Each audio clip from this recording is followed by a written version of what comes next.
Salut les entrepreneurs, c'est Jonathan, j'espère que vous allez bien. Aujourd'hui, petit coaching sur la prospection, comment rentrer du mandat, surtout en période super tendue où on le sait, il y a une pénurie de mandats sur toute la France. C'est ce qu'on va voir aujourd'hui avec Chérine. Chérine qui m'a sollicité sur le groupe Les Tutos Expertimo. Voilà, vous le savez, vous avez votre lien dans la description de la vidéo si vous souhaitez vous aussi bénéficier d'un coaching totalement gratuit.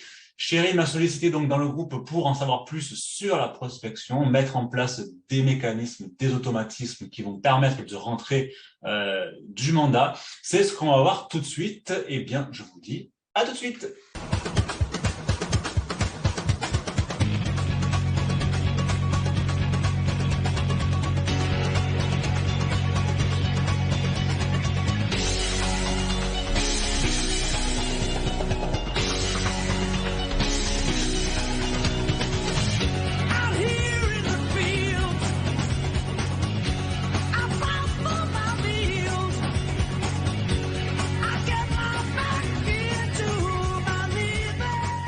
Avant de démarrer, comme d'habitude, vous allez trouver dans la description de la vidéo les liens qui vont bien si vous souhaitez aller plus loin avec moi. Tout d'abord, comme je vous l'ai dit juste avant, vous allez avoir la possibilité de bénéficier d'un coaching sur le sujet de votre choix avec moi en visio pendant 1 heure, c'est cadeau.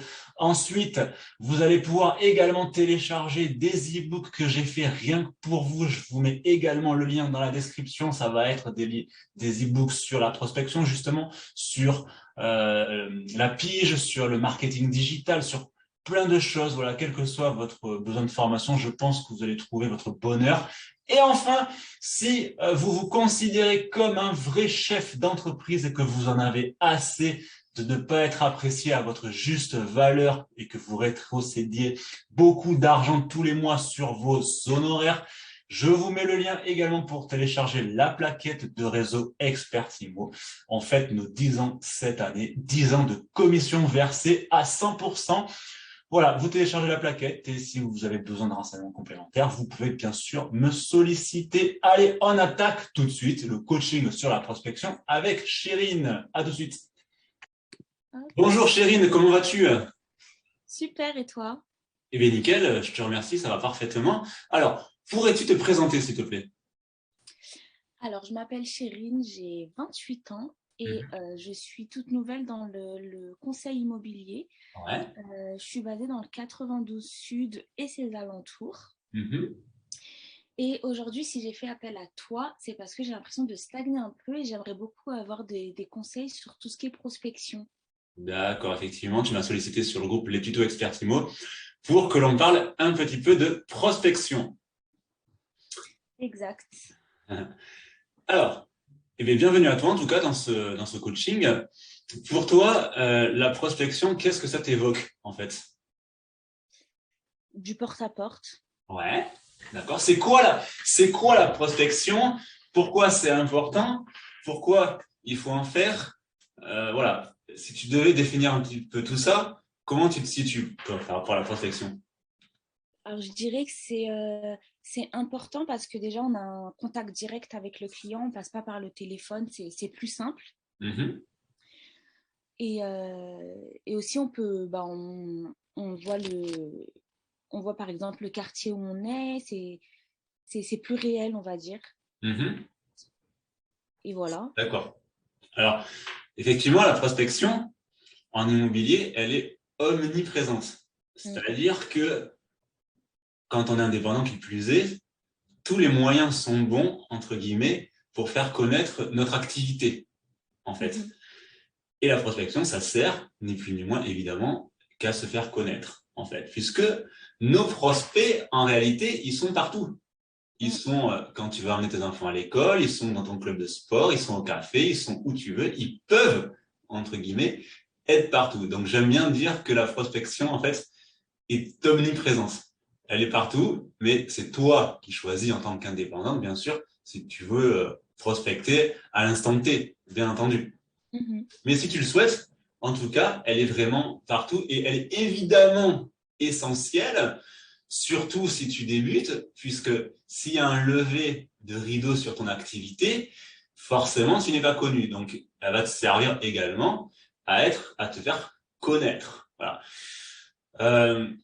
Là, en prospection, j'aime dire, si tu veux, qu'il y a plusieurs objectifs. En fait, euh, il y a des objectifs primaires et des objectifs secondaires qu'on va voir juste après. Mais en tout cas, la base vraiment de la prospection, ça va être, entre guillemets, en fonction de ton activité, elle va être dispensée en 4 phases. D'abord, tu vas chercher à être vu, ensuite connu, reconnu et enfin incontournable. Voilà.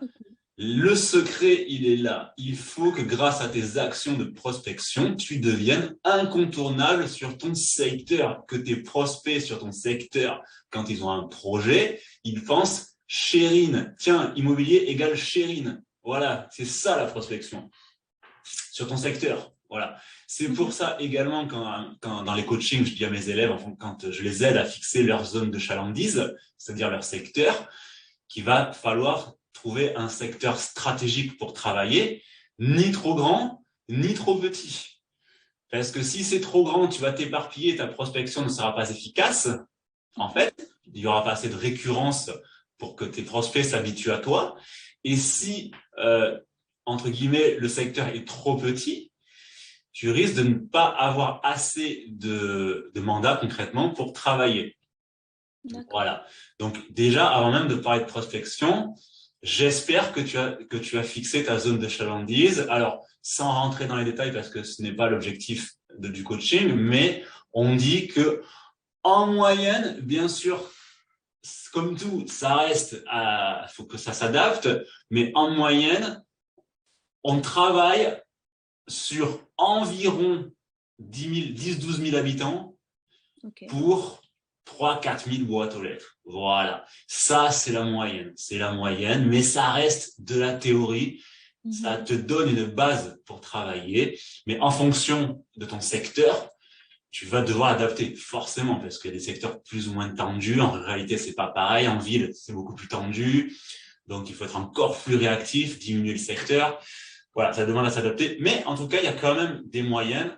Et pour pouvoir travailler sereinement, il faut quand même que tu partes sur minimum 10 000 habitants en fonction de ta concurrence, puisque tu vas forcément mettre ta concurrence aussi au centre de ton attention, parce que si tu as, je dis une bêtise, sur ta zone de chalandise, 200 000 habitants, par exemple, il va falloir que tu fasses le ratio par rapport à tes confrères, que tu fasses une petite étude de marché pour savoir combien tu as de confrères, pour rapporter ça à 10 000 habitants et voir finalement si en fonction du nombre d'habitants et des confrères, tu t'y retrouves. Et si tu t'y retrouves pas, par exemple, que quand tu divises, tu tombes sur, je sais pas moi, 5 000 habitants, mais tu vas devoir un petit peu élargir ta zone de chalandise pour tout de même te situer aux alentours de 10 000 habitants, 10-12 000 habitants, pour pouvoir travailler sereinement.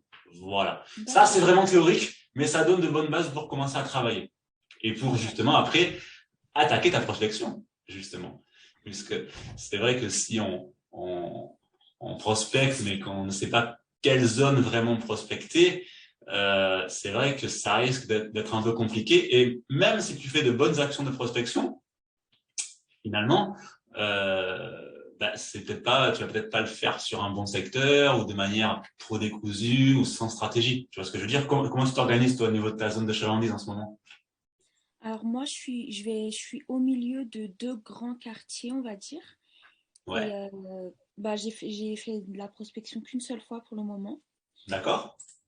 Et comment je me suis organisée, je suis allée dans de ces deux quartiers et puis j'ai commencé à sonner Mhm. à sonner à la D'accord. Je vais me rapprocher parce que quand je suis comme ça, j'ai le soleil, on dirait un fantôme. J'ai- d'accord, donc là, tu parles de prospection physique. D'accord. Ouais. Ça marche, ça marche. Alors, il y a une question qu'on me pose souvent aussi, c'est à quel endroit, enfin, à quelle distance maximum je m'éloigne de mon domicile? Parce qu'en tant que mandataire, on parle de domicile, on parle pas enfin, sauf si on est mandataire dans une agence. Mais la plupart des gens que je forme sont dans des réseaux, donc on va plutôt parler en domicile. Ouais. Mais en tout cas, du point, on va dire du siège, on me demande souvent à quelle distance maximum je peux m'éloigner, en fait. Ouais. Voilà.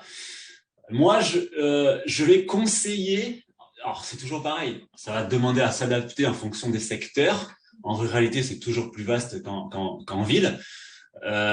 Mais en ruralité, je vais, voilà, sauf de rares cas, je vais conseiller de ne pas s'éloigner à grand maximum 40 kilomètres de ton domicile.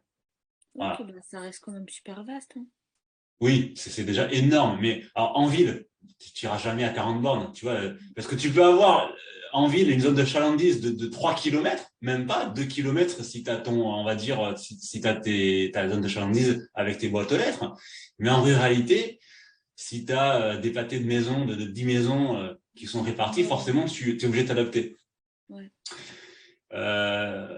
Mais après, le problème, c'est que tu t'éparpilles, et si tu t'éparpilles, tu es beaucoup moins efficace, tu perds du temps sur la route, et tu vas pas travailler de façon cohérente.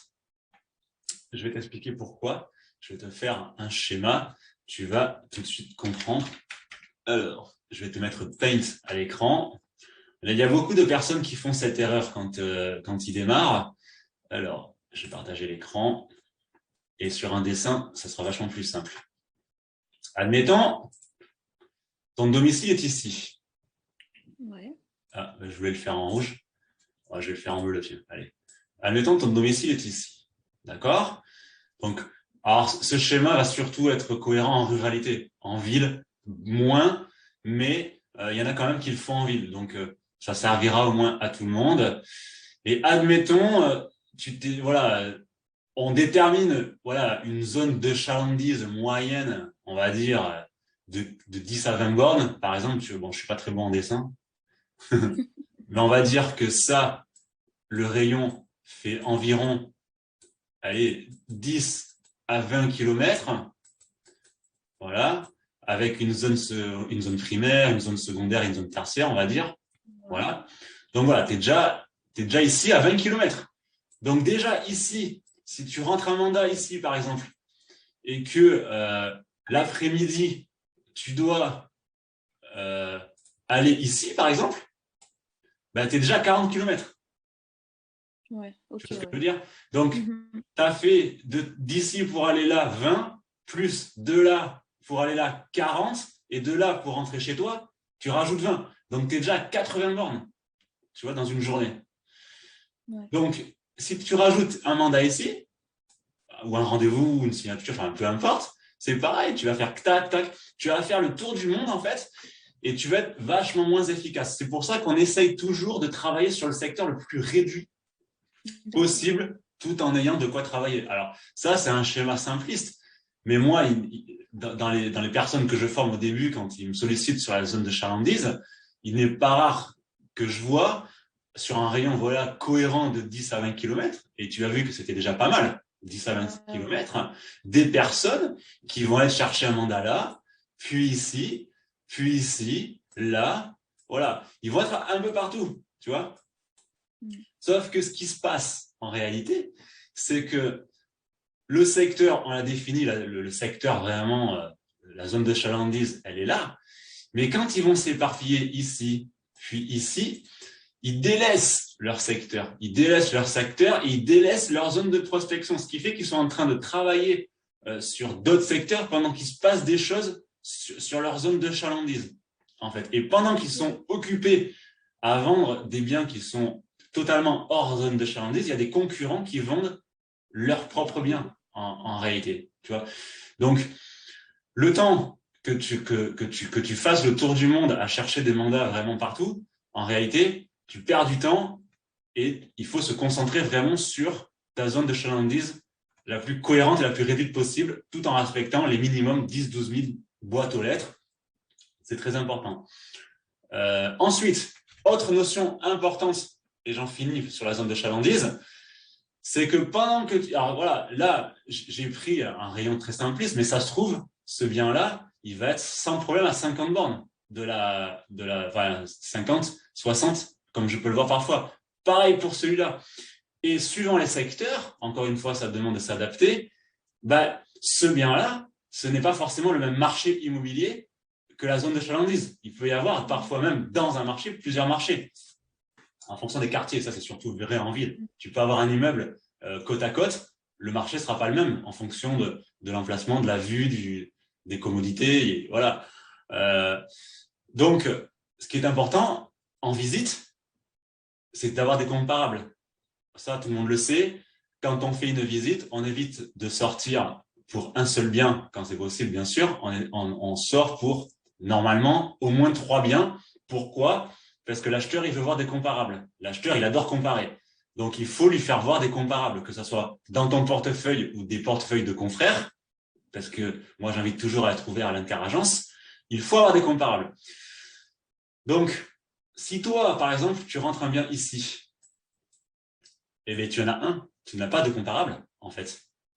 Et le confrère qui, lui, travaille sur sa zone de chalandise, ben, tu vois, là, par exemple, qui a rentré, voilà, je peux en rajouter un là, qui a rentré tous ses biens, mais il va pouvoir, tout simplement, les faire comparer, en fait, et faire plusieurs visites, puisque ça sera le même marché, ça sera le même secteur. Là, ce n'est pas le même marché, forcément, ce n'est pas le même secteur. Ce qui fait que, quand tu fais visiter des comparables, tu augmentes considérablement tes chances d'avoir une offre. Parce que c'est la loi des chiffres, hein, tu fais visiter plus de biens et comparables qui plus est.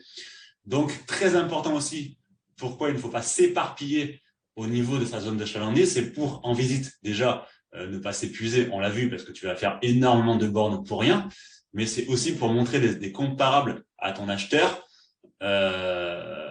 pour pouvoir optimiser une offre. Parce que toi, on t'appelle pour ce bien-là, tu vas le rentrer, c'est pas ta zone de chalandise. Mais peut-être qu'un confrère du secteur, alors il va avoir ce bien-là, si tu es dans le cadre d'un mandat simple, il va en avoir un autre là, un autre là, un autre là. Par exemple, un confrère local, qui lui a déterminé sa zone de chalandise comme ça, par exemple. Ben, si par exemple, un acheteur l'a appelé pour ce bien, et qu'il est comparable avec ce bien, que toi tu as en portefeuille, ben, il va forcément le faire visiter.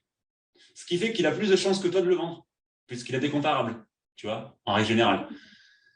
Donc, en gros, l'importance de rester sur sa zone de chalandise, elle est très, très, très importante, justement pour ne pas gaspiller son temps, parce que c'est clair, c'est pour l'avoir testé et pour le voir dans mes élèves, les personnes qui travaillent hors secteur s'épuisent au quotidien et n'optimisent pas leur chiffre d'affaires. Au contraire, ils en perdent. Même si tu le vends, tu as l'habitude de travailler comme ça, éparpillé, tu vas avoir de la chance, tu vas en vendre un, mais à l'année, avec le temps que tu as gaspillé à faire le tour du monde et à ne pas travailler ton secteur, tu ne seras pas gagnante dans tous les cas.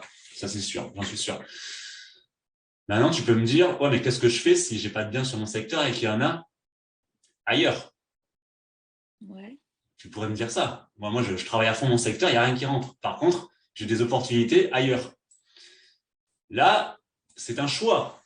C'est un choix et c'est compliqué. C'est un choix parce que tu vas me dire, il faut quand même que je rentre du mandat. Je suis d'accord avec toi. Donc, il va peut-être falloir, donc là, on en revient finalement à l'étude de marché du départ, qu'on doit faire normalement avant de se lancer. Il va peut-être falloir songer à travailler vraiment un autre secteur.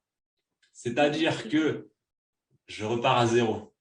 Fichier nouveau, hop, ne pas enregistrer. Voilà. Donc, je reprends allez, on va prendre du rouge cette fois-ci. Je reprends ici ton domicile. Ouais. Voilà.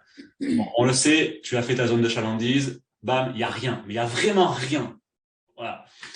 Ok, bon, tu fais le point, tu te dis j'ai travaillé à fond, j'ai fait de la communication, je suis vu, les gens savent que je suis là, il n'y a rien qui rentre.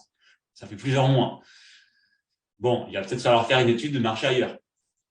Tu vas peut-être te dire, bah, tiens, ce secteur-là, finalement, il est intéressant. Ou celui-là, enfin, peu importe. Dans ce cas-là, la façon de travailler n'aura plus rien à voir. Parce que tu ne vas pas rentrer des biens ici, puis ici. Alors, bien sûr, comme tu es autour de chez toi, si voilà, on t'appelle, tu vas rentrer puisque tu ne vas pas t'épuiser, mais tu vas peut-être choisir une zone primaire plus éloignée. Alors, évidemment, tu ne vas pas travailler ici et ici, mais en tout cas, tu vas travailler une zone plus éloignée, ce qui voudra dire que dans la majorité des cas, tu vas partir le matin, tu vas travailler à fond cette zone comme si c'était autour de chez toi, finalement. C'est un peu comme si tu pars le matin, tu pars au bureau et tu rentres le soir. D'accord? C'est ce que moi j'ai fait pendant des années. Je vais t'expliquer après.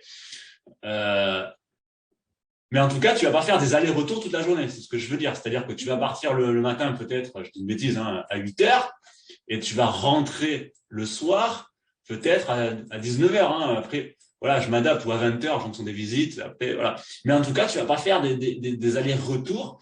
Et si tu as des trous dans la journée, comme ça arrive souvent dans la carrière d'un mandataire, mais tu vas optimiser ce temps pour faire ta prospection, justement, pour que ce soit beaucoup plus efficace. Si par exemple, tu as un rendez-vous à 9 heures et que après, tu as un trou de 2 heures et qu'après, tu as un rendez-vous à 11 heures, ben bim, ça te fait 2 heures de prospection.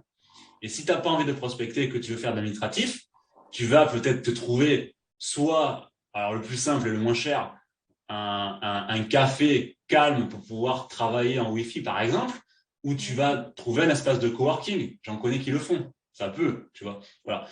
En tout cas, ce qu'il faut, voilà, le secret, c'est qu'il faut limiter au maximum les déplacements et travailler sur un secteur le plus condensé possible de façon à avoir des comparables pour tes acheteurs et pour optimiser tes chances de vendre. Sinon, si tu t'éparpilles, c'est mort d'avance, ça ne marchera pas, c'est sûr. Tu vas perdre trop de temps.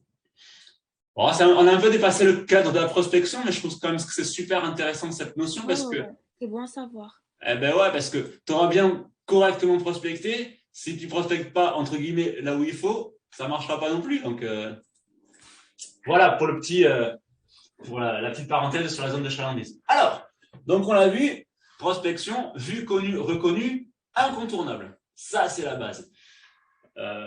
Et tu as vite compris que si tu travailles sur un secteur trop vaste, tu ne seras jamais incontournable parce que tu n'es pas magicienne, tu n'es pas Superman ou Wonder Woman. Tu ne vas pas pouvoir voler et faire 800 bandes par jour. C'est clair. Alors, si tu travailles correctement, tu peux partir du principe que pour être incontournable sur ton secteur, si tu travailles vraiment dur et correctement, allez, compte au moins 2 ans, entre 2 et 3 ans. Voilà. Okay. Vraiment, si tu travailles bien. Voilà. Et pour en revenir à la petite histoire tout à l'heure, quand je disais que tu pouvais travailler en dehors du tour de ton domicile, moi je l'ai fait pendant des années parce que je suis en ruralité, j'habite une commune qui s'appelle Montant dans le 17, où quand je me suis installé, je constatais qu'il n'y avait pas de vente, ou très très peu, parce que c'est vraiment la ruralité. Et je me suis fait une zone de chalandise entre 40 et 60 bornes autour de chez moi parce que c'était un secteur porteur pas loin de Bordeaux, sur le Nord Gironde. D'accord. Par contre, je travaillais pas. Alors moi, j'avais fait un choix draconien. Je ne travaillais pas autour de chez moi. Je ne rentrais quasiment aucun mandat autour de chez moi parce que je ne voulais pas m'éparpiller. Donc, je m'étais fait une zone de chalandise précise sur le Nord Gironde, voilà, qui faisait un rayon de 40 bornes à peu près, en ruralité. Je partais le matin, je rentrais le soir. Donc, si tu veux, je rayonnais dans ce rayon-là toute la journée en fonction de mes rendez-vous. Mais en tout cas, je faisais pas des allers-retours de mon domicile à chez moi parce que alors là, c'était pas la peine. Donc, quand j'avais des trous, je prospectais justement, je faisais du relationnel, j'allais au McDo avec le Wi-Fi pour travailler, faire mon administratif, pardon.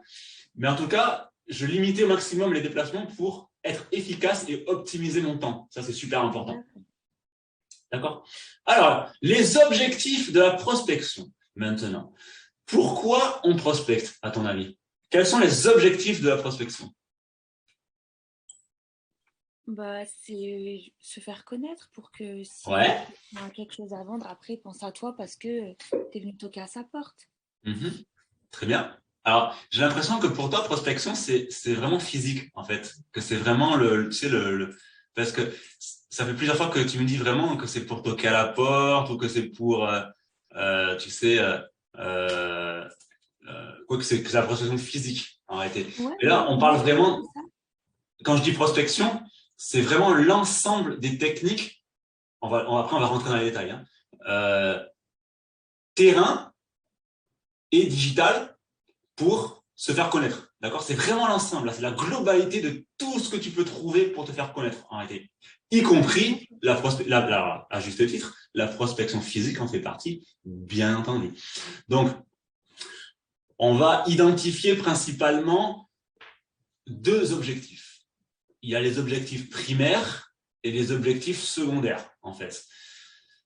Bien entendu, les objectifs primaires, ça va être de prospecter justement des prospects en vue donc des vendeurs, en vue alors, des vendeurs qui ne sont pas encore vendeurs, c'est les meilleurs, ou les vendeurs qui sont déjà vendeurs éventuellement. Mais en tout cas, l'objectif primaire, c'est effectivement de prospecter et de connaître des projets existants ou futurs. Ça va être de rentrer des mandats et bien sûr de générer du chiffre d'affaires.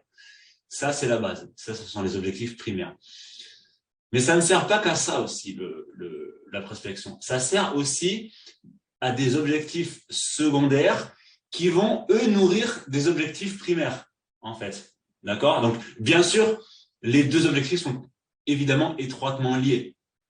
Mais je les ai quand même dissociés. Parce qu'on va dire que les objectifs secondaires sont des techniques qui vont tout simplement être un peu plus lentes. C'est plus pour pérenniser, tu vois, ton activité. Ce sont des techniques plus à moyen long terme, tu vois. Alors, parce qu'on a toujours besoin de faire du chiffre d'affaires. Mais il y a des techniques de prospection qui vont te faire du chiffre d'affaires plus vite. Donc, les objectifs secondaires, ça va principalement être de surveiller l'offre et la demande, ça va être de surveiller les prix du marché, ça va être de surveiller ton marché local et son évolution, ça va être se faire connaître, accroître sa notoriété. Mais quand tu augmentes ta notoriété, on peut te solliciter demain, mais on peut te solliciter aussi dans 6 mois. Tu ne sais pas. Tu mets un flyer dans une boîte aux lettres. On peut te solliciter demain si tu as de la chance, ou aujourd'hui même, ça m'est déjà arrivé, ou dans 1 an. Moi, c'est rigolo parce que chaque année, je boitais des calendriers en fin d'année. Voilà, parce que je trouvais que ça servait à quelque chose. On m'a déjà sollicité plusieurs mois après, en été, je me rappelle, pour une maison justement à Montendre, parce qu'ils avaient le calendrier sur le frigo. Voilà. Donc, on ne sait jamais quand c'est que ça va tomber. Voilà. Donc, c'est pour ça qu'on accroît sa notoriété, mais avec des techniques aussi qui vont plus secondaires, qui vont plutôt travailler sur le moyen et long terme. La prospection, ça sert aussi à accroître son réseau, bien sûr, professionnel, puisque c'est hyper important le réseau professionnel, puisque on fait marcher le bouche-oreille et le réseau professionnel est une source d'affaires, mais aussi on accroît son réseau d'apporteurs d'affaires, que ce soit des professionnels, mais aussi des particuliers. D'accord. Donc, ça sert aussi à ça, la prospection, à rentrer vraiment en contact avec les gens, en fait, de manière générale. Tous les moyens sont bons pour prospecter. Et tu peux te fixer des objectifs journaliers. Tu peux te dire, tiens, ce matin, je pars. Mon objectif, c'est de distribuer 1000 flyers et 50 cartes de visite. Si je les ai pas données, je rentre pas. Tu vois, ça peut être, tu peux te fixer alors je dis ça comme ça, hein, mais tu peux parce qu'après, ça dépend des rendez-vous, bien sûr. Mais tu peux te fixer des objectifs. Tiens, aujourd'hui, j'ai 2 rendez-vous. Je sais que j'ai 2 heures de prospection. Je rentre pas tant que j'ai pas distribué 50 cartes de visite de main à main, tu vois, pour faire connaître mon activité. Voilà. La prospection sert aussi beaucoup à discuter avec les gens. D'accord. En fait, dès que tu peux parler de ton activité, il faut le faire. D'accord. Mais là, dans ce que tu dis, la prospection, c'est ce que je disais, c'est que physique. Alors, dans les techniques de prospection, il y a bien sûr la prospection physique. Alors, dans ce cas-là, oui, on est dans une prospection physique, puisque tu vas physiquement soit distribuer des flyers, soit aller discuter avec les gens, soit donner des cartes de visite, soit faire du relationnel. Donc là, on est dans du physique, effectivement. Tout à fait. Dans ce cadre-là. Alors justement, puisqu'on parle du relationnel, il y a un acronyme. Moi, la première chose que j'aime dire en prospection, la première chose que je conseille surtout aux débutants, mais j'ai envie de dire que même pour les expérimenter, au bout de quelques années, il faut le faire, ça va être de prendre son café. Alors ça me fait rigoler. Le café, c'est un acronyme forcément, C-A-F-E. C'est tout simplement que tu vas devoir prospecter en priorité. Alors ça, c'est surtout pour les débutants. Après, quand on est expérimenté et qu'on est dans l'habitude, ça va plus être de l'entretien finalement de son réseau. Donc, tu vas prospecter en premier lieu tes connaissances, ensuite tes amis, connaissances, amis, la famille et ton environnement professionnel proche. Ça, c'est le café. Pourquoi? Parce que déjà, pour commencer, les gens adorent parler d'immobilier, puisque l'immobilier est une passion française. Ça fait bien, entre guillemets, voilà, de parler d'immobilier. Et deux, je suis sûr que si tu prospectes en priorité ces personnes, connaissances, amis, famille, environnement professionnel proche, je suis persuadé que dans tout ton relationnel, même si tu débutes, tu as au moins une personne qui a connaissance d'un projet immobilier. J'en suis quasiment sûr. C'est toujours le cas. On a tous dans nos amis, dans notre famille, quand on cherche une personne qui dit « Ah, mais tiens, attends, lui, mon beau-frère, ah, mais tiens, lui, je connais, lui, il vend, tout ça. » Voilà. Ça, c'est très important. C'est la première chose que je te conseille de faire. Connaissance. Je l'ai fait, mais en fait, moi, je tombe que sur des gens qui veulent acheter. D'accord. Alors, les acheteurs, c'est bien, mais il faut d'abord avoir les mandats. Ou alors, tu travailles un mandat de recherche et alors, ce que je conseille, parce que toi, c'est vrai que tu es sur une zone tendue, tu es en banlieue parisienne, parfois, alors déjà qu'en ce moment, il y a une pénurie de biens, mais c'est national, en zone tendue, c'est encore pire. Alors, il faut quand même travailler un mandat de vente. Le mandat de vente, c'est la base, c'est ça qui nous fait vivre. Ouais. Mais ça nous demande, suivant les secteurs, on a besoin de s'adapter. Et si vraiment tu as beaucoup d'acheteurs et des vrais acheteurs, parce qu'on le sait, j'ai déjà fait des coachings sur la découverte acquéreur, on le sait, les acheteurs, il faut les classer parce que tu as au moins 90% qui n'achèteront pas. Donc, quand tu as un acheteur qui fait partie des 10%, moi, ce que je te propose de faire, c'est de solliciter des professionnels locaux et d'essayer de faire de l'intercabinet. Alors, je sais qu'en zone tendue, c'est pas facile, mais tu peux essayer. Au moins, tu optimises tes chances de faire du chiffre d'affaires. Il faut essayer dans tous les cas. Ouais, c'est ce que je fais déjà. Voilà, ça c'est bien. Alors, tu prospectes en priorité le particulier, la pige, parce que peut-être que le bien, une fois que tu as fait une bonne découverte acquéreur, tu vas avoir le profit, tu vas avoir donc ce que l'acheteur il veut. Tu prospectes le particulier pour voir s'il y a un bien en mandat de recherche. Deuxièmement, tu prospectes tes confrères de ton propre réseau. Ça, c'est quand même la chose à faire aussi, parce que eux, peut-être dans leur portefeuille, ils ont le bien. Et en dernier recours, tu prospectes les confrères, entre guillemets, X. D'accord? C'est ce que je te conseille de faire vraiment si tu as un acheteur qui est chaud bouillant. D'accord? Mais on privilégiera quand même toujours d'abord, le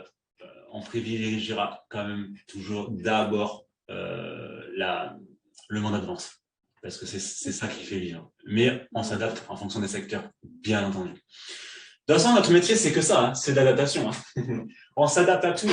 On s'adapte à l'offre et à la demande, on s'adapte à nos prospects, on s'adapte vraiment au marché. Et si on ne s'adapte pas, ça va être compliqué. On doit s'adapter à nos vendeurs. Moi, je considère un peu notre métier qu'on est des caméléons. Hein. C'est-à-dire qu'on doit s'adapter à l'interlocuteur aussi qu'on a en face de nous. C'est la base du commerce aussi. Alors, on s'adapte, mais on n'est pas le petit toutou. Attention, on s'adapte, mais on garde toujours le contrôle. Ça, d'ailleurs, ça va être l'objet du coaching de la semaine prochaine que je fais, qui y aura bien sûr dans le groupe, les tutos Expertimo. Le rendez-vous vendeur est basé sur l'exclusivité. On va voir dans le rendez-vous vendeur comment on fait pour vraiment garder le contrôle sur le rendez-vous, optimiser les chances d'avoir une exclue et surtout que ce soit le vendeur qui nous la demande. Ça va être très intéressant. On va le faire la semaine prochaine avec Olivier. Alors, maintenant, on va rentrer dans le détail. Est-ce que tu as des questions à ce stade-là? Non. C'est clair? Yes. Très bien. Alors, les méthodes maintenant. Les méthodes de prospection. Donc, tu as fait la base, tu as compris que tu as fixé ta zone de chalandise. OK, c'est réglé. Tu as compris les objectifs globaux de la prospection. C'est réglé. Maintenant, on va rentrer dans le détail des techniques. Il y a ce qu'on appelle les méthodes passives et les méthodes actives de prospection. Les méthodes passives, ça va être des méthodes, en gros, où tu vas faire le travail une fois où ça ne va pas te demander beaucoup de travail. Et après, la prospection travaillera pour toi. Ça, ce sont les méthodes passives. Souvent, ce sont des méthodes qui sont onéreuses. Donc, je ne vais pas les privilégier quand on débute, parce que ça coûte de l'argent. Alors, sauf si on a de la trésor, parce qu'elles nous permettront quand même de générer du chiffre d'affaires assez vite. Voilà. Il y a les méthodes de prospection active, où là, on est vraiment acteur dans la méthode. Elle demande plus de temps, mais elle ne coûte pas cher, voire rien du tout. C'est souvent ce qu'on fait quand on débute. Et en règle générale, plus on avance dans l'expérience et plus on se dirige vers les méthodes passives. Pourquoi aussi? Parce qu'on a moins de temps aussi. Parce que plus on a de mandats et plus on a de business, moins on a de temps à consacrer à la prospection.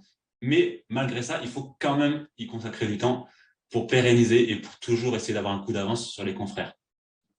Donc d'ailleurs, entre parenthèses, ça j'en parle aussi dans les coachings sur l'organisation, la prospection, on la prévoit, elle est marquée dans l'agenda, sinon on ne la fait pas au même titre que la pige, au même titre que n'importe quel rendez-vous. La prospection, c'est un rendez-vous avec vous-même. Si vous ne la marquez pas, en règle générale, vous avez toujours une bonne excuse pour ne pas la faire, et c'est comme ça que finalement, on n'est pas efficace sur le secteur aussi. Donc, moi, je te conseille fortement de planifier ta prospection au même titre que n'importe quel rendez-vous. Ça, c'est très important. Okay. Alors, on va commencer par les techniques de prospection active. Tiens, qu'est-ce que tu peux mettre en place sur ton secteur pour te faire connaître et du coup prospecter? Qu'est-ce que tu as déjà mis en place, par exemple? Distribution de flyers. Ouais. Ensuite?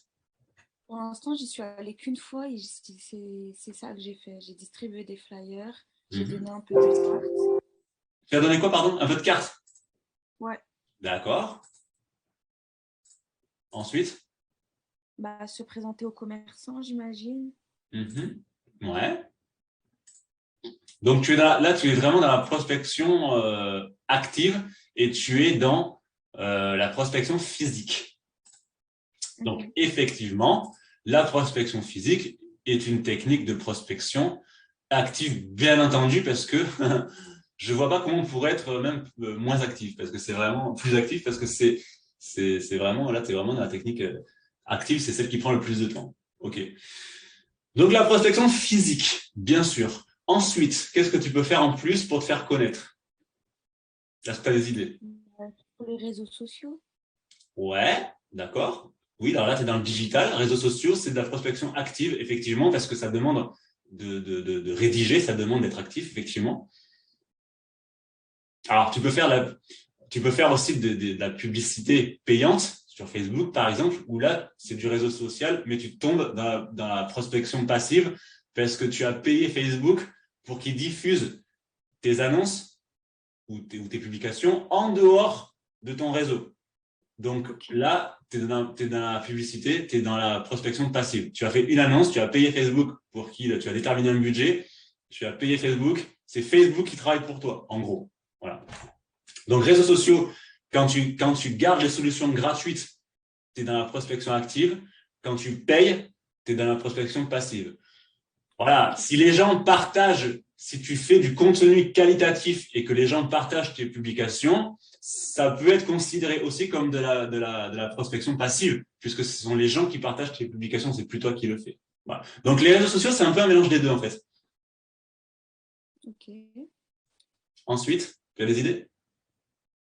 Non. Alors, la pige immobilière, c'est de la prospection active, au même titre que la prospection téléphonique.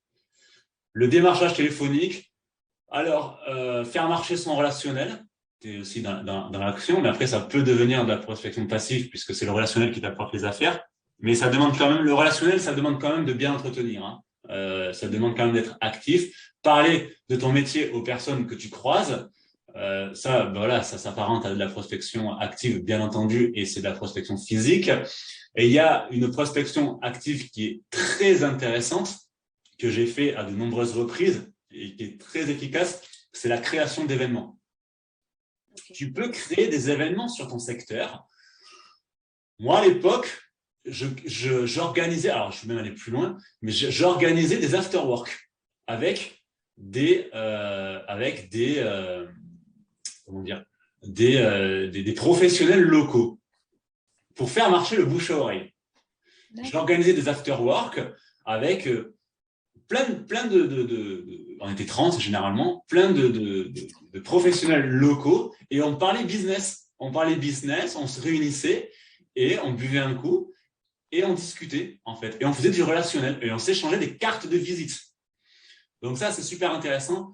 La création d'événements, tu peux aussi, ça je l'ai fait aussi plein de fois, c'est intéressant. Tu peux par exemple prendre alors là avec le temps, mais prendre un stand si tu as des marchés locaux, ça c'est intéressant pour aller, alors c'est de la prospection physique, mais tu es aussi dans la création d'événements finalement, puisque tu prends un stand au marché pour aller discuter avec les gens. Tu peux prendre un stand dans un supermarché, où là tu vas directement au contact des gens pour distribuer des cartes de visite et des supports. Hein. Ça c'est connu, et ça je l'ai fait plein de fois, c'est très intéressant. Donc tu peux créer des événements pour aller au contact des gens. Alors, parce que quand tu fais de la prospection physique, du boitage par exemple, finalement il va te falloir beaucoup de volume pour toucher beaucoup de gens en fait. Mais si ce sont les gens qui viennent à toi, là c'est toi qui vas vers les gens, mais si ce sont les gens qui viennent à toi par l'intermédiaire d'événements, c'est vachement plus efficace. Tu vas donner beaucoup plus de support en réalité, beaucoup plus de flyers et de cartes de visite. Donc là, j'ai donné des exemples. Création d'événements, ça peut être des after-work immobiliers où tu vas inviter par exemple un notaire, un diagnostiqueur, un courtier, un géomètre, voilà. Plein d'acteurs locaux. Donc là, tu es dans ton café, tu es dans ton environnement professionnel proche où tu vas inviter des acteurs locaux de l'immobilier autour d'un after-work, par exemple, ou d'un petit-déj, par exemple, où vous allez aussi inviter des particuliers, en fait, à parler d'immobilier. Où là, tu vas commencer à être dans le marketing de contenu parce que tu vas offrir du savoir, en fait, à des particuliers qui vont avoir peut-être des questions sur le métier ou sur le marché. Voilà. Il faut essayer de trouver un sujet, un fil conducteur. Parlez-nous de votre projet. Vous avez des questions, on vous répond. Des professionnels compétents répondent à vos questions. Voilà, organiser un événement comme ça, une sorte de journée de portes ouvertes de l'immobilier où tu publieras tes biens, par exemple. Mais si c'est bien organisé, c'est très efficace. Une sorte de salon un peu, en fait, finalement. Oh, ouais. Voilà. Ça, c'est très intéressant. Alors ça, il y en a qui le font en agence, parce qu'en agence, ça se fait beaucoup en agence immobilière, parce que en agence immobilière, il y a le local, mais toi, tu ne pourras pas recevoir dans un local, puisque tu n'es pas une agence immobilière, donc il va falloir le faire d'une façon détournée, en fait. Voilà, puisque en tant que mandataire, tu n'es pas, tu ne peux pas recevoir de clientèle dans tes locaux, tu n'as pas le droit d'avoir un local commercial, puisqu'un agent commercial n'est pas un commerçant. En revanche, tu as le droit de créer des événements et d'aller à la rencontre des gens. Ça, c'est tout à fait possible. Donc, création d'événements, très intéressant. Après, il y a d'autres techniques, mais on a vu dans la prospection active, on a vu les principales. Maintenant, les techniques de prospection passive. Est-ce que tu as des idées? Non, comme tu as dit, la pub. Ouais. Alors, la publicité, ça peut être, par exemple, alors c'est là que tu vas voir que la prospection passive revient plus cher. Ça peut être, en fait, tout ce qui est publicité, en fait. Publicité dans les journaux, publicité sur des panneaux, publicité un peu partout, en réalité. Donc oui, la publicité est une technique de prospection passive. Annonce dans le journal, les panneaux, c'est très efficace. Il faut trouver un emplacement où, bien sûr, il y a du passage de voiture, mais aussi où les gens marquent un arrêt, à un stop, à un céder le passage, à un feu rouge, voilà, où les gens ont le temps de voir le panneau. Donc, il faut des phrases choc, immobilier, transaction, avis de valeur, numéro de téléphone, tu vois, faut pas faire de longues phrases. Moi, des fois, je vois des panneaux sur la route, je suis mort de rire. J'ai vu un confrère la dernière fois qui a mis un panneau carrément sur la National 10. Ah oui, d'accord. Il doit être content, il a son panneau sur la National 10. Il y a des milliers de voitures qui passent par jour. Sauf que, à moins de rouler à 20 à l'heure, je ne vois pas comment ils vont voir les informations. Donc pour moi, ça ne sert à rien en réalité. Il faut quand même que les gens puissent marquer un petit temps d'arrêt pour avoir le temps de récupérer les informations. Voilà, si tu mets un panneau sur la route. Bon, tout ce qui est publicité, télé, radio, mais bon, ça nous, enfin les mandataires, on le fait pas trop, mais j'en vois qu'ils le font. La publicité au cinéma, moi j'ai failli le faire, mais je l'ai pas fait, mais ça peut être intéressant. Et suivant les cinémas, c'est pas si cher que ça. Hein. Alors Ah si ouais? tu, ouais. Si tu vas dans un cinéma, bien sûr, une grosse marque, tout ça, ça va coûter un bras, mais là où j'habitais à Saint-André-de-Cubzac, il y avait un petit cinéma, tu vois, local, et tu payais, je crois que pour 6 mois, une publicité de 5 secondes, un spot publicitaire sur 6 mois, je crois que c'était 1500 euros, tu vois, pour 6 mois. C'est pas exceptionnel, tu vois. Tu fais ça dans la télé ou dans un gros cinéma, tu vas pouvoir ajouter 1 ou 2 zéros, quoi. Euh, bon, la vitrine, mais ça, c'est pour les agences, forcément. Tout ce qui va être publicité sur Internet et marketing digital, donc tout ce qui va être Google Ads, Facebook, le blogging. Le blogging, c'est de la publicité passive. Alors, au début, c'est très actif parce que ça demande beaucoup de temps. J'ai fait un super article d'ailleurs sur le sujet que j'ai mis hier dans le groupe. Le blogging, voilà. Attention. Là, je vous mets en garde. J'ai énormément d'élèves qui me disent ah ouais, moi c'est bon, là, je me mets au digital et tout. Je vais faire des tunnels de vente, je vais faire un blog, je vais faire ci, je vais faire ça, je vais faire réseaux sociaux, je vais rentrer des mandats à fond. Attention, je mets le haut là direct. Il est vrai que depuis le premier confinement, il y a une tendance au numérique, ce qui est normal, hein, c'est là qu'on voit qu'on s'adapte, mais des petits malins tentent de surfer, et parfois y arrivent même, parce qu'ils arnaquent les gens pour moi, tentent de surfer sur la vague en disant aux mandataires qui débutent, qui plus est, ouais, laisse tomber la pige, laisse tomber la prospection physique, laisse tomber tout ça, allez, achète ma formation à 1500 balles, je vais te former à faire des tunnels de vente, à faire des réseaux sociaux et tout ça, tu vas voir, tu vas rentrer du mandat rien qu'un aspirant. Voilà. Je caricature, mais c'est un peu ça. C'est totalement mensonger. Ça ne marchera pas. Surtout pour les débutants. Parce que, et je sais de quoi je parle, ça fait des années que j'en fais du marketing de contenu et j'ai un blog qui fait plus de 60 000 visites par mois. Je sais vraiment de quoi je parle. Des tunnels de vente, j'en fais tous les mois. C'est une technique efficace, oui. C'est une technique qui fait ses preuves quand c'est bien fait, je suis d'accord. Mais en aucun cas, elle ne remplace les techniques de prospection ancestrales qui ont fait leurs preuves. Et qui plus est quand on débute. Pourquoi?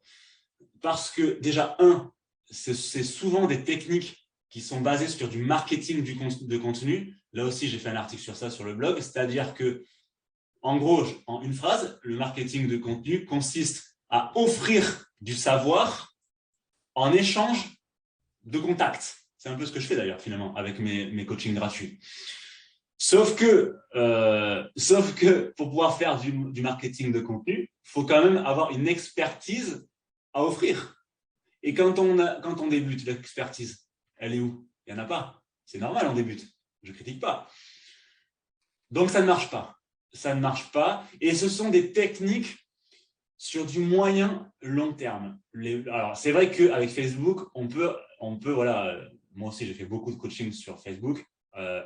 On peut gratuitement, avec des techniques de publication, avec une bonne ligne éditoriale, et quand on sait où publier sur les groupes locaux, notamment, et quand on se fait une bonne audience, on peut rentrer du mandat vite. On peut. Mais ça demande de la technicité, ça demande du temps.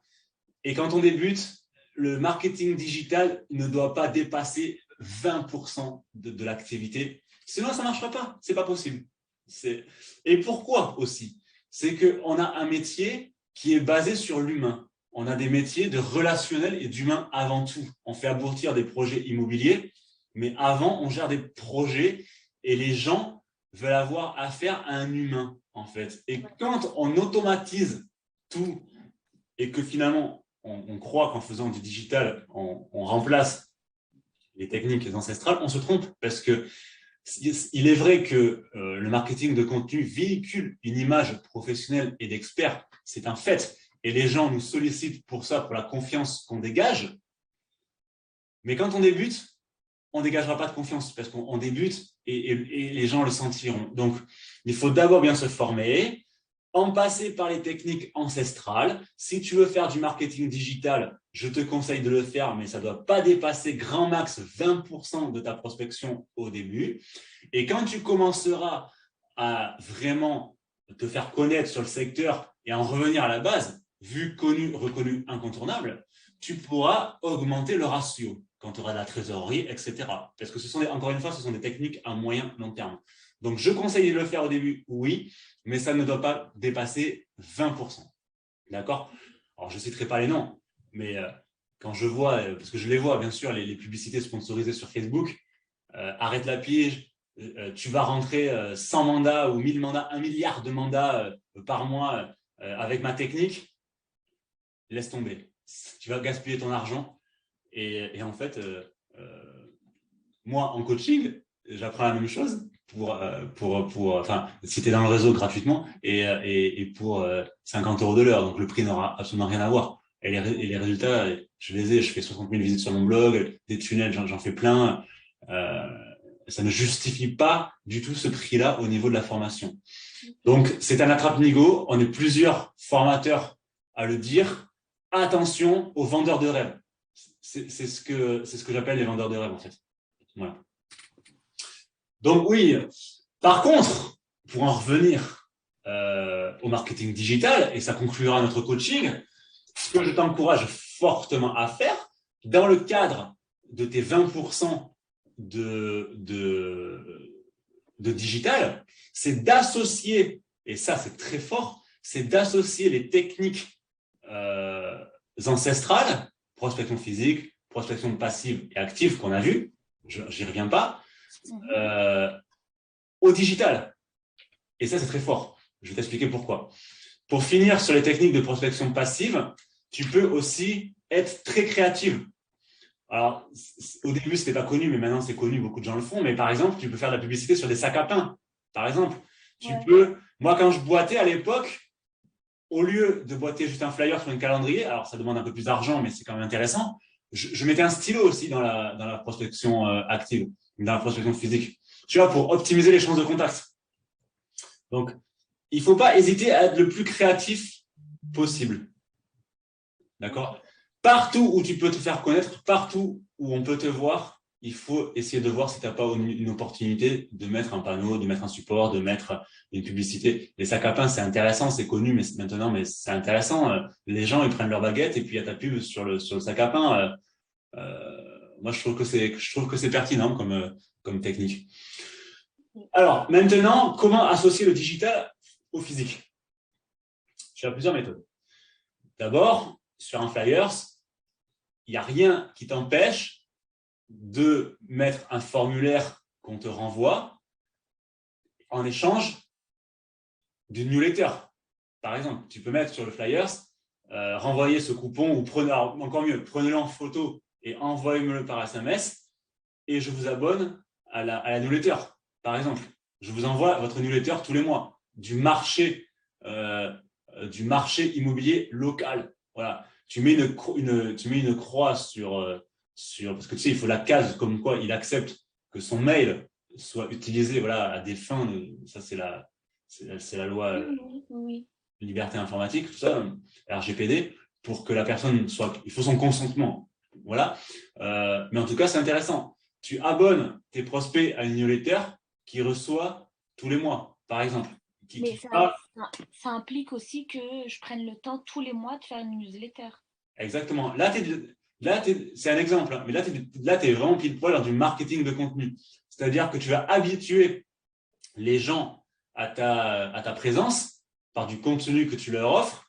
Et l'idée, c'est que dès qu'ils ont un projet, bim, ah ben tiens, c'est vrai qu'il parle d'immobilier, c'est intéressant. En plus, son contenu, ben, je vais l'appeler parce que j'ai un projet de vente. Là, tu es dans du marketing de contenu. Effectivement, ça prend du temps. Donc, c'est pas forcément ça que tu vas faire au début. Mais en tout cas, c'est un exemple. Par contre, Il n'y a rien qui t'empêche de mettre un QR code sur ton flyers. Quand la personne flash le QR code, tu l'envoies vers un support à toi, comme par exemple ta page Facebook ou ton site. Ça, par contre, c'est possible. Bien sûr, tu mets tous tes réseaux sur tes supports, flyers, carte de visite, Facebook, pour pouvoir faire en sorte que les gens puissent s'abonner à tes supports. Alors, il y a un truc que je faisais qui marchait très bien. Justement, on en revient à la création d'événements. Il n'y a rien qui t'empêche, par exemple, de créer un événement et d'organiser, par exemple, une tombola. Voilà. Tu dis, bah, tiens, il y aura une tombola qui est offerte pour pouvoir gagner 3 lots. Tu fais 3 lots. Moi, je l'ai fait. Les gens doivent remplir un formulaire. Dans le formulaire, ils cochent la case, bien sûr, comme quoi ils sont conscients et ils te donnent leur consentement à ce que leur mail et que leurs coordonnées soient utilisées à des fins de commercial et de prospection.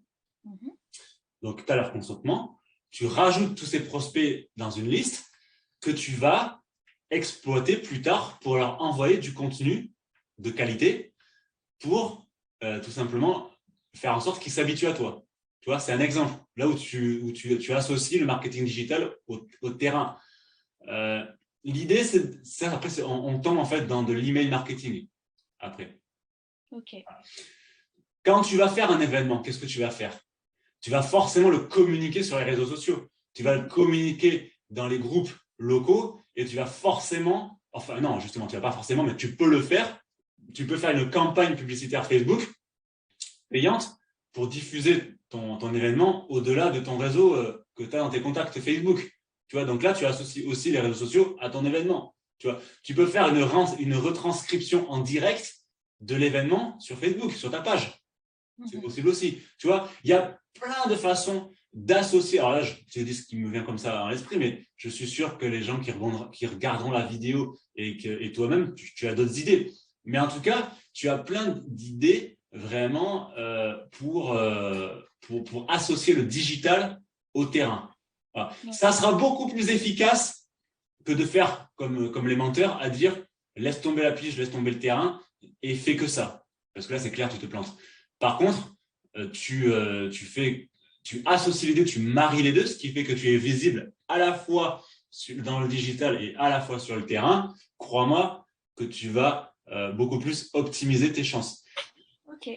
Pourquoi aussi, pour finir? Parce que, et ça, tu vas le voir quand tu vas évoluer, et les expérimentés se reconnaîtront, je pense, c'est que tu verras que quand un vendeur te sollicitera, bon, bien entendu, tu vas lui poser la question de savoir comment il t'a sollicité, ça c'est la base, hein, pour savoir où après axer ta publicité et tes actions marketing, mais en tout cas, tu vas lui demander. Et tu vas voir que très souvent, il va te dire « Oh, on vous voit partout ». Alors moi, je ne compte pas le nombre de fois où on me l'a dit. Le secret en prospection, c'est qu'il faut être visible partout, sur le digital, sur les panneaux, dans le journal, dans le relationnel, etc.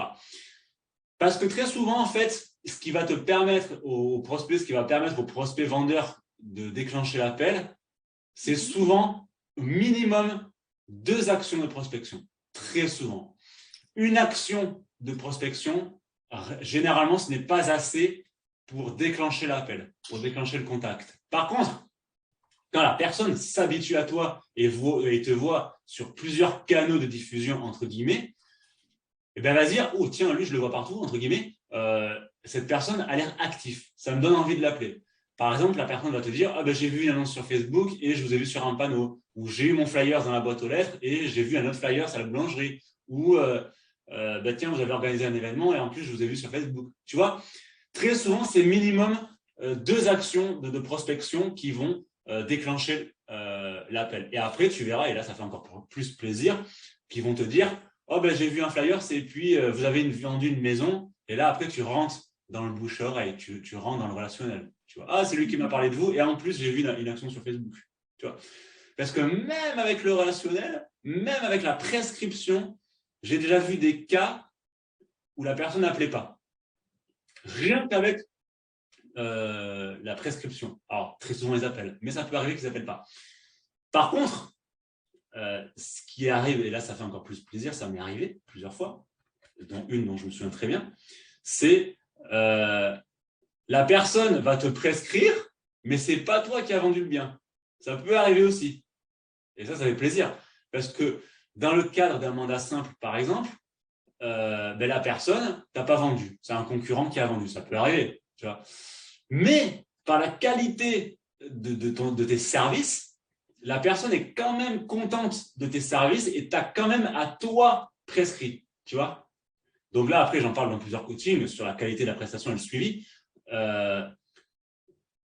Combien de fois il y a des vendeurs qui disent « Ouais, j'ai fait la transaction avec Tartampion, mais on n'est pas content. Voilà. » Ce n'est pas parce que tu fais la transaction que le prospect sera content, que le vendeur sera content. D'accord? Par contre, tu ne vends pas, mais tu as un bon relationnel, tu as été à l'écoute, tu as fait un suivi impeccable et bim, pas de chance. Mandat simple, tu n'as pas vendu. Bon, déjà, si tu travailles de manière très qualitative, tu vas déjà réduire considérablement les chances que ce soit un confrère qui vende. Mais bon, ça peut arriver. Il n'y a pas de science exacte dans l'immobilier. Ça arrive, eh bien, crois-moi que tu as de fortes chances pour que la personne te recommande à toi et pas celui qui a vendu si tu adoptes un relationnel et une technicité impeccable. Voilà, c'était le mot de la fin. Est-ce que tu as des questions? Non, c'était super clair. Merci beaucoup. Eh bien, avec plaisir. Vous aussi, si vous regardez la vidéo et que vous avez besoin d'un coaching particulier comme Chérine, je vous mets le lien dans la description de la vidéo. Vous avez juste à me dire votre besoin de formation du moment et on se voit en privé. Bon, là, j'ai un peu d'attente, j'ai pas mal de demandes, mais en tout cas, c'est pas grave, je vous rappelle et on fixera quand même un rendez-vous. Je vous invite, si vous avez aimé et adoré même la vidéo, je me jette des fleurs, à la liker et à la partager pour aider aussi les personnes comme vous qui sont au sein des tutos Expertimo. Et je vous dis à très vite. Le prochain coaching, c'est sur l'exclusivité, c'est sur le rendez-vous vendeur. Merci Chérine et puis à très bientôt.